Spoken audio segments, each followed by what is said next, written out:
Olá, tudo bem, pessoal?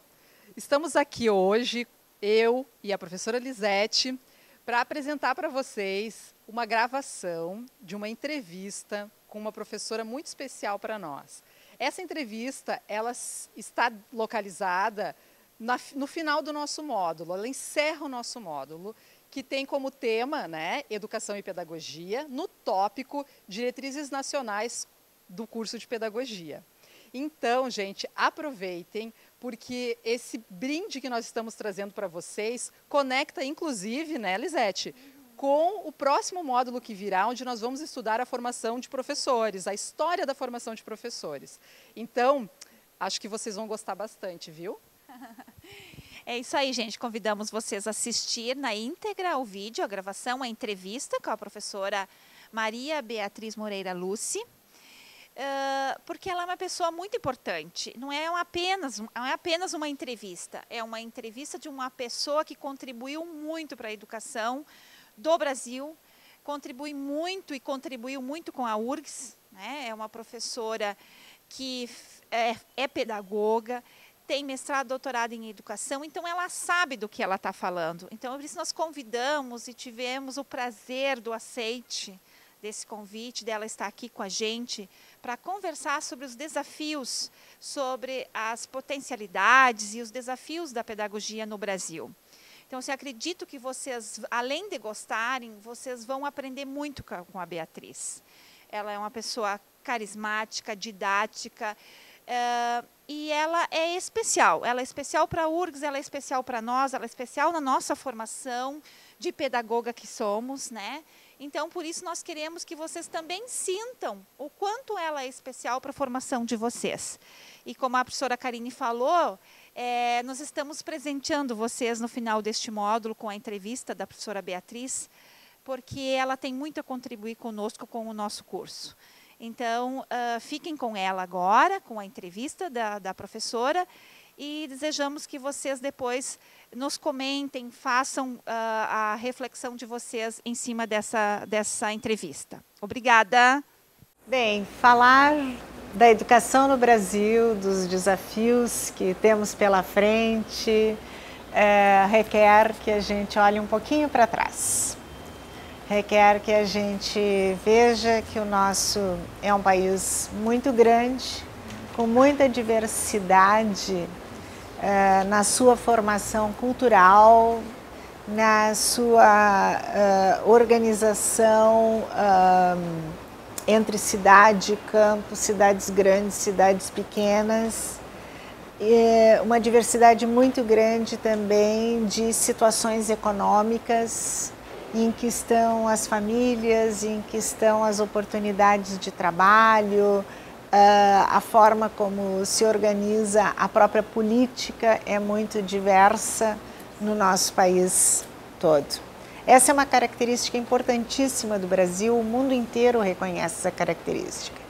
Então, respeitar a diversidade foi nas últimas décadas um consenso entre todos nós que pensamos e discutimos a política educacional e trabalhamos, por exemplo, durante o período da redemocratização, no final dos anos 70, dos anos 80, na proposta para a Constituição democrática de 1988, na elaboração da Lei de Diretrizes e Bases da Educação Nacional, a LDB.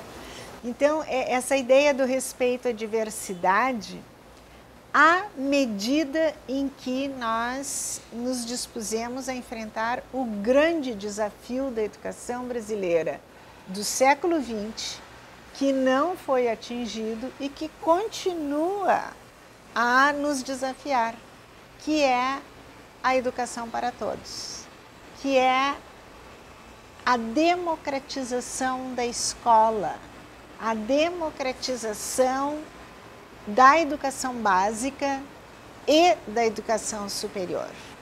E quando a gente fala em democratização, a gente fala em escola de qualidade para todos.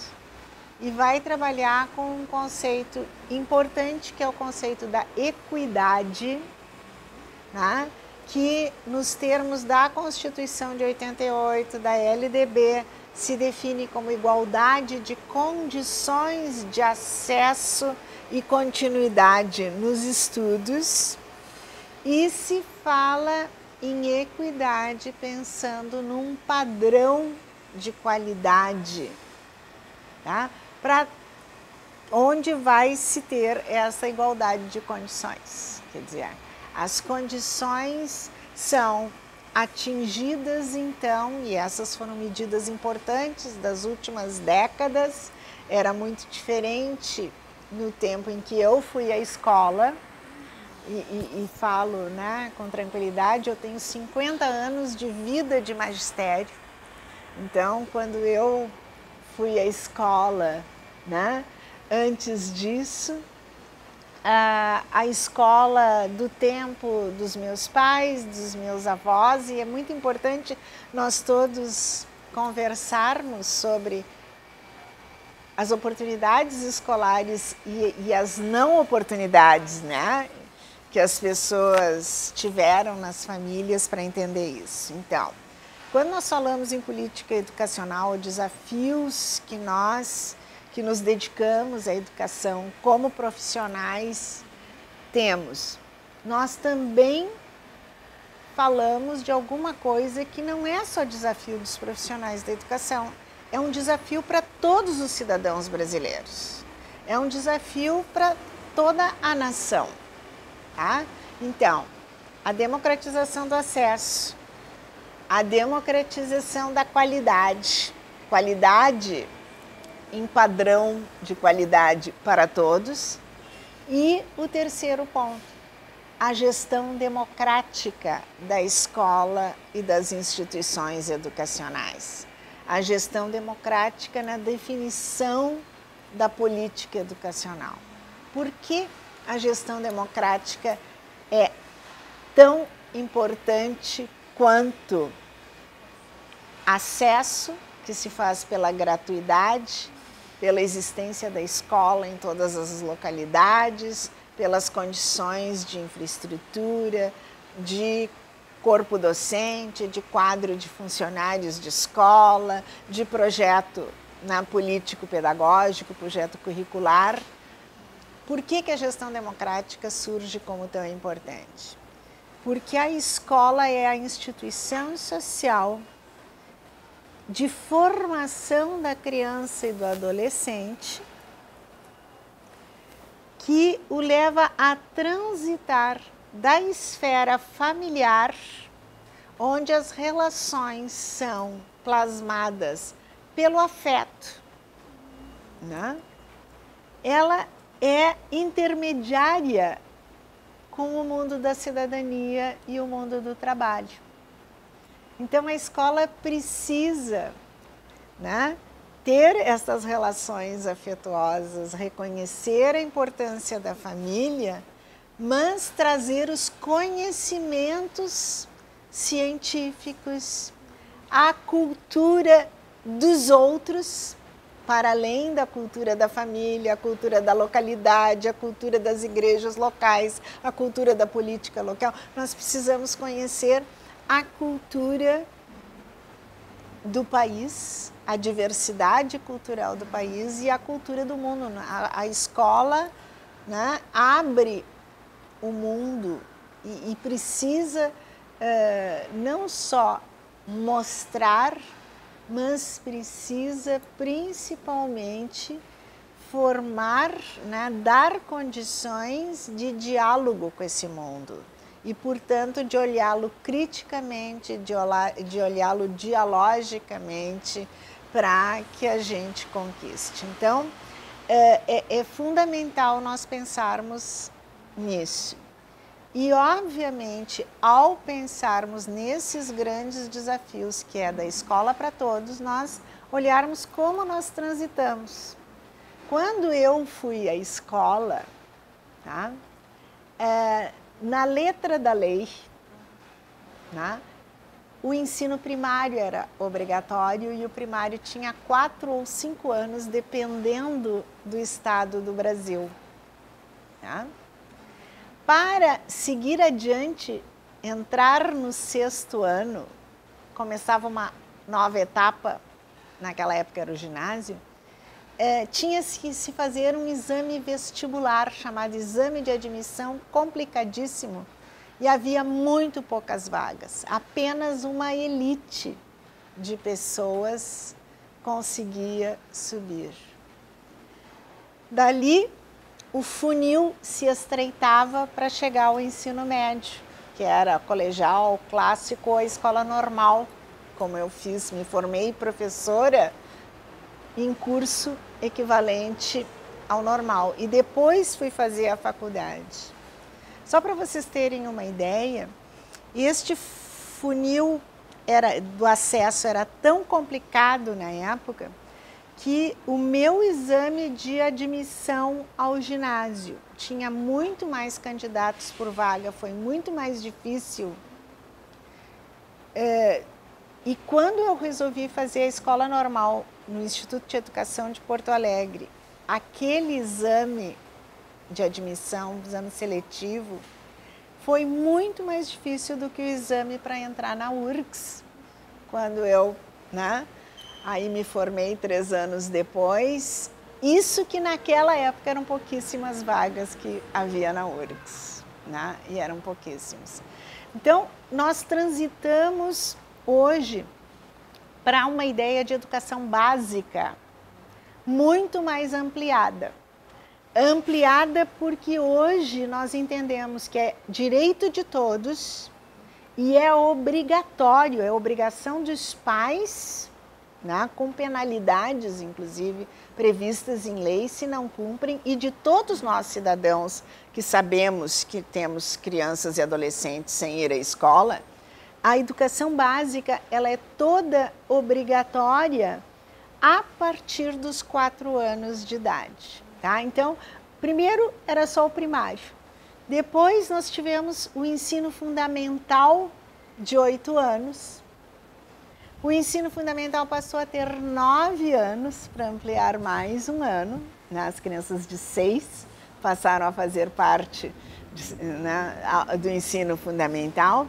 E nos últimos anos nós conseguimos ampliar a obrigatoriedade escolar, o direito de todos à educação básica até completar o ensino médio e na educação infantil incluir as crianças de 4 e 5 anos. Então hoje, quando nós falamos em educação básica, nós falamos em 3 etapas: educação infantil, de 0 a 5 anos, até completar os 6, o ensino fundamental, que tem 9 anos de duração, e o ensino médio, que tem 3 ou 3 anos e meio, 4 anos, quando ele é combinado com a educação profissional nos cursos técnicos, ou quando o ensino médio, mesmo o regular, não profissional, é noturno. Se recomenda que seja feito em 4 anos para que as aulas da noite não fiquem tão longas e tal. Então, se pode, na minha opinião, pedagogicamente, se deve fazer isso. Bom, então eu estou dizendo assim, esses foram os desafios. E aí, o nosso grande desafio, o nosso grande sonho é formar professores que compreendam este processo histórico, assumam esses desafios e os tomem como desafio da sua vida profissional e da sua vida de cidadania. E falar para os alunos do curso de pedagogia, para mim, é a minha vida. Claro que eu me dedico à formação de todos os professores, eu trabalho ao longo desses anos em várias coisas, formando professores de educação básica em geral, com todas as licenciaturas, formando professores universitários no mestrado, no doutorado, nos cursos de educação continuada, de pedagogia universitária para todos, mas o curso de pedagogia é o meu curso. E eu tenho essa experiência muito interessante, que foi de ter começado o meu curso de pedagogia num currículo e veio uma nova legislação de modificação curricular do curso de pedagogia quando eu estava. E a URGS, como todas as universidades federais, fizeram a reforma curricular com as turmas que estavam dentro do curso para atualizar essa reforma logo. Tá? E mais tarde, já professora na Faculdade de Educação da URGS, eu ajudo a fazer uma outra reforma curricular dos cursos de pedagogia. E depois, em 2004, 2005, quando fui para um projeto inesperado, mas fui levada a ser um membro do Conselho Nacional de Educação, eu, obviamente, imediatamente integrei a Comissão de Formação de Professores, que é uma comissão bicameral entre a Câmara de Educação Básica e a Câmara de Educação Superior. E a grande tarefa daqueles anos, primeiros anos em que eu estive no Conselho, foi a elaboração das diretrizes curriculares, das DCNs de pedagogia, porque era uma discussão que o Brasil já estava vivendo há vários anos e não se chegava a um acordo, e nós fizemos isso num processo extremamente participativo, democrático, e foi uma época importante, inclusive, onde se formou o Fórum dos Diretores das Faculdades de Educação, a ANFOP, que é a Associação Nacional de Formação de Professores, a ANPED, de Pós-Graduação em Pesquisa em Educação, a ANPAI. Então, nós tínhamos aí uma bagagem de tentar chegar num acordo nacional para reformular as diretrizes do curso de pedagogia, com um objetivo principal: definir um currículo para a formação de professores para a educação infantil e os anos iniciais do ensino fundamental em nível superior. E por que foi importante esse desafio? Porque o curso de pedagogia no Brasil começa lá em 1935. Tá?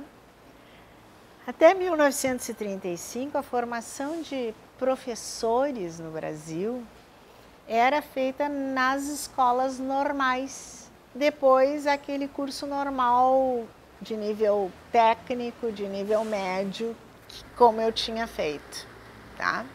Então, em 1935, surge nas primeiras faculdades de Filosofia, Ciências e Letras do Brasil, nas primeiras universidades, um curso de pedagogia que não era para formação de professores.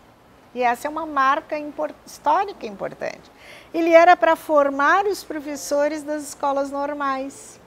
Mas os tempos, o tempo caminha, as coisas mudam, e nós já desde a década de 60, 1960, 1970, tínhamos uma convicção de que a formação de todos os professores no Brasil deveria ser em nível superior, ou seja, só após o término do ensino médio.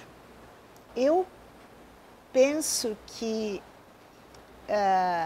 o acordo, e realmente foi muito consensuado, o trabalho que se fez de discussão assim, no final dos anos 90, enquanto inclusive se discutia a LDB, se haveria ou não um artigo que prevesse que se admitiria, ou seja, a formação de professores no normal de nível técnico, ela é uma exceção dentro da LDB. Mas o que diz a nossa lei?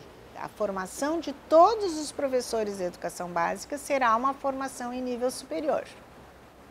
Bom, os cursos superiores que formam professores dão um diploma específico para professores de educação básica. São os diplomas de licenciatura. Então, é muito importante a gente valorizar o diploma de licenciatura. Ele é diferente, não é mais e nem é menos, tá? Não vale mais nem vale menos. Ele é diferente porque ele nos habilita para um exercício profissional do magistério na educação infantil, no ensino fundamental ou no ensino médio. Os outros diplomas de curso superior são o bacharelado, né, e o curso superior de tecnologia. O Brasil tem esses 3 tipos de diplomas, ou de tecnólogo, como se fala. Mas os 3 são cursos superiores. Os 3, licenciatura, bacharelado e curso superior de tecnologia, habilitam direto para entrar em cursos de especialização e mestrados e doutorados. Os concursos para profissionais da educação ou para outros profissionais, né? E assim por diante. Bem, havia esse consenso, então, professores se formam em nível superior. E que o curso de pedagogia deveria ser dedicado a formar professores para a educação infantil de 0 a 6 anos, na época, 0 a 5 anos, tá? E os anos iniciais do ensino fundamental, que são os anos que tem uma professora dedicada com a classe, o trabalho de unidocência. O curso de pedagogia é um curso muito completo, é um curso que exige uma qualificação extremamente importante no domínio de conhecimento sobre o desenvolvimento da criança e do adolescente, sobre a família e o contexto social onde eles, né, coabitam e se desenvolvem, né? E o domínio dos conhecimentos escolares, dos conhecimentos da ciência e da cultura, que são a responsabilidade da escola. E nós precisamos ter estes conhecimentos, então,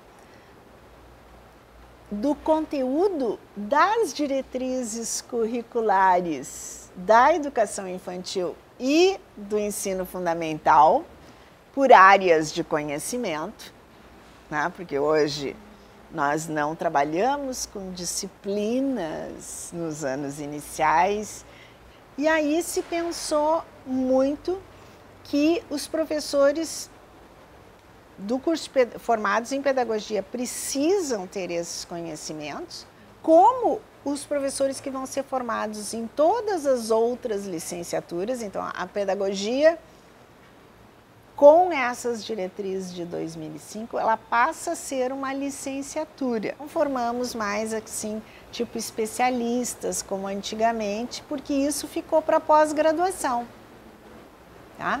E nós precisamos ter neste conteúdo agregado os conhecimentos sobre a gestão da escola, a gestão da política educacional, porque numa escola de educação infantil, um dos professores será o gestor. Numa escola de ensino fundamental ou de ensino médio, o professor formado em pedagogia poderá ser o diretor da escola, poderá ser o coordenador pedagógico, poderá ser o coordenador de turno, poderá ser membro do conselho escolar. Então, o currículo do curso de pedagogia hoje é um currículo exigente, um currículo pleno. E a reforma que foi feita em 2004, 2005, 2006, que entrou em vigência em 2007, serviu de base, de experiência, para a reforma das diretrizes de formação de professores de todas as outras licenciaturas. Tu mencionaste que tem 50 anos de experiência no exercício da docência. Que recado tu poderia deixar para esses estudantes que estão estreando o curso, que estão iniciando com muita expectativa, né? A gente tem muitos desafios e a gente escolhe e constrói as possibilidades ao longo da vida, em qualquer curso, em qualquer lugar que a gente nasça, em qualquer lugar que a gente possa. Mas há situações que às vezes facilitam, né? Um passo à frente, um degrau mais alto. Eu acho que o curso de pedagogia é um desses cursos. Eu queria dizer assim com toda franqueza, eu acho que ele é um curso que possibilita uma formação mais ampla do que uma formação especializada. Por isso mesmo, ele precisa nos dar muita consciência da nossa responsabilidade de cada um com a educação continuada, do que vem depois do curso. Tá? Mas o curso de pedagogia, como ele é amplo, ele é diversificado no currículo, ele abre um mundo de possibilidades. E eu me vejo hoje, assim, e já me senti ao longo dos anos da minha carreira universitária, sempre me impressionou muito como os meus colegas das outras áreas da universidade chamam os professores da Faculdade de Educação, chamam a quem é formado em pedagogia para discutir as questões pedagógicas, curriculares e tal, de todas as áreas, das engenharias, da área da saúde, da medicina, da GEL, o pessoal das ciências sociais, o pessoal da economia e da administração e tal. Então, porque a gente consegue dialogar com todas as áreas, porque vai fazendo essa formação mais ampla. Mas isso exige muito da gente. Então, ele é muito desafiador. E outra coisa, o curso de pedagogia, ele habilita para que a gente possa depois, na vida profissional, fazer diversas opções, né? Tanto para trabalhar em sala de aula com crianças bem pequenas e se especializar em educação do nível de creche, né? Das crianças de 0 a 3 anos, trabalhar com as questões da alfabetização ou trabalhar com as crianças maiorzinhas, né, dessa faixa, trabalhar com os jovens e adultos que não conseguiram completar os seus estudos na época certa, né, como nós falamos na EJA, né? Dos anos iniciais, obviamente, nós não temos competência para sermos professores de anos finais e de ensino médio, em qualquer modalidade. O curso de pedagogia é uma excelente base quando as pessoas depois resolvem fazer especialização na educação especial, seja para trabalhar com crianças com deficiência, seja para trabalhar com surdos, com cegos, né? Para trabalhar com as tecnologias hoje em dia, a nossa articulação com a área da comunicação, estamos aqui gravando um vídeo, mas hoje em dia a gente trabalha com jogos digitais, com a questão dos meios, das diferentes mídias. Nós trabalhamos com o pessoal da área de letras e linguagens, com o ensino nas diferentes especialidades, e nós podemos optar por trabalhar na escola. Ele nos prepara também para trabalhar em pesquisa. Quem quiser ir adiante no mestrado, no doutorado, se formar um investigador de questões da área da psicologia educacional, da sociologia, né? E a área em que eu trabalho é uma área imensa. Eu me especializei em gestão escolar, em gestão de sistemas educacionais, acabei experimentando, né, ou tendo experiência de gestão universitária, de formulação de políticas municipais, estaduais e nacionais de educação. Eu acho que a gente tem todo um universo. Hoje em dia, essa área da avaliação educacional também é uma área que requer, então, muitos conhecimentos específicos, inclusive de estatística, de matemática, para trabalhar com avaliação. Enfim, eu acho o curso de pedagogia é um cenário aberto.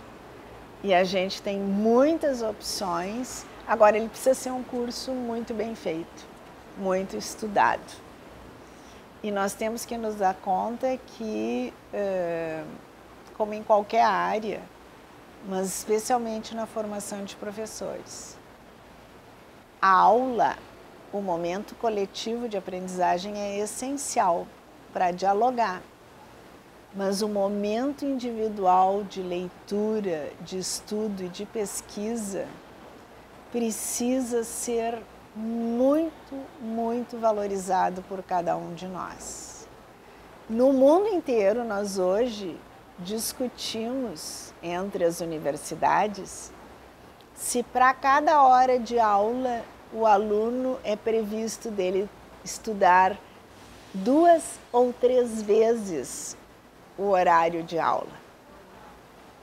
Então, eu queria dizer, a gente tem o desafio de uma organização pessoal dos seus horários de vida, de estudo e de vir à aula e aproveitar que a universidade é um mundo à parte. À parte no sentido de que na universidade o aluno pode tudo, né? Os professores estão à disposição, as bibliotecas, o acesso à internet, os congressos, o mundo lá fora, o diálogo.